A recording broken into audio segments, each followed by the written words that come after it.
Welcome to my home. My name is Lauren, and we are on day 2 of Crocktober. Okay, so tonight we are actually having homemade pizza with things that we are bringing in from Aldi and Walmart because tomorrow my son is having his tonsils and adenoids out, and that's what he requested as his last meal was pizza. So we're gonna do homemade pizza, but I still want to do something in the crock pot. And when I was Googling what are good things that go in the crock pot that go well with pizza, and spinach dip came up. And I love a good spinach dip. I've never made this recipe, so we're gonna be doing this together for the first time.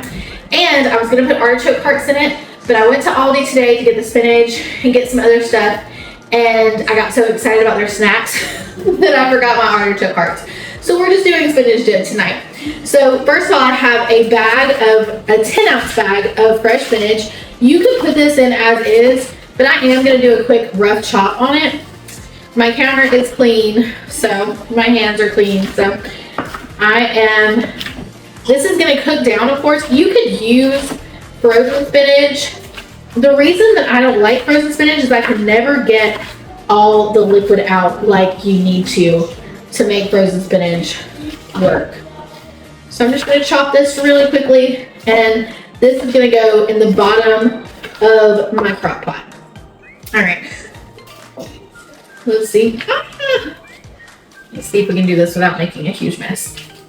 So this is gonna go right on the bottom. We're just gonna layer it in, and everything else is gonna go on top. And of course, this is gonna cook down. I saw a recipe that said they use their small, like 3-quart crock pot, and I honestly don't know how you fit it all in. So we're using just a standard size crock pot today.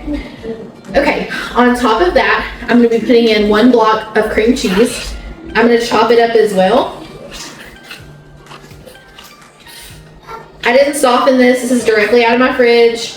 And you know, I'm a big proponent of just tossing my cream cheese in, but I went ahead and I'm gonna chop it, cut it up. This is so messy to me. Does anyone else have do you have a tip on how to get the cream cheese out, like where it's not just everywhere? Because I'm literally gonna go wash my hands before I finish the rest of this. It just sticks to the paper. All right, I'm putting this in next. Plopping it right on top of my spinach. Give me 1 second, I'm gonna wash my hands. Okay, all clean. Okay, so I've got my spinach, I've got my cream cheese. Next, I'm gonna do some sliced mozzarella cheese. You can do shredded.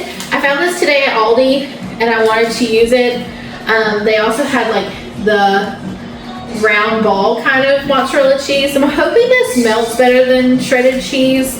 I could have gotten a block and shredded my own, but this was the mozzarella that they had at Aldi today, and I did not want to go to Walmart. So I'm just gonna pull this apart. I wish I had gotten a second one of these for our pizza tonight because I love a good mozzarella. I think this would have been really good with pepperoni. Here we go. Last bit. This is an 8-ounce tube of mozzarella cheese. Okay, to that we're adding in a cup of sour cream. I'm just gonna measure that with my heart. I'm gonna get just a big old scoop in there. I'm just gonna put it right on top. It's gonna make it really creamy. Okay, sour cream, cream cheese, mozzarella. We're gonna do a 1/2 cup. They didn't have shredded Parmesan today at Aldi, so we're gonna try the grated kind. About a 1/2 cup.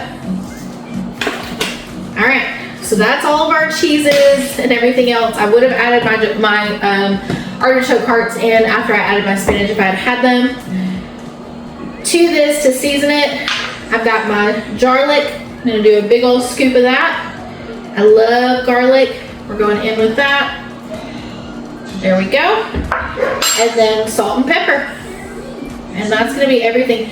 We're gonna cook this on high for 2 hours, and then I'm gonna come back and I'm gonna give it a good stir.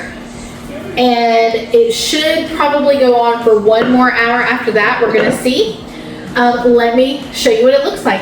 Here's our layers of our spinach, our cream cheese, our sour cream, our mozzarella, our Parmesan, our garlic, and our salt and pepper. We're gonna let this cook on high for 2 hours.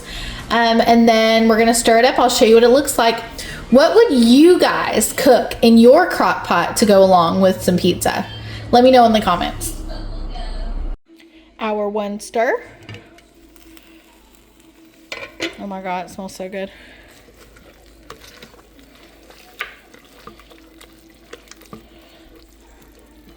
That's delicious. Everything's melting down really well. We actually might only need about another hour instead of another 2 hours. This is already, I should have used my crock pot liner. It's already looking super good. Look at that. Yum, yum, yum. All right, y'all. Our spinach dip is done. And I literally just went and tried it. And it is amazing. This is going to be my next, this is going to be my new go-to dip for parties when we have people over. Because it was so easy. Literally, I showed you everything. I threw it all in the crock pot. It's been cooking on high. I actually turned it down to low about an hour ago. So, because I didn't want it to burn. And it is, oh my God, the flavor is perfect. Everything about it is so, so good. It's a great texture. It's not too thin, not too thick. It's just fantastic. 10 out of 10, guys. Here's your day 2 Crocktober meal. See you tomorrow.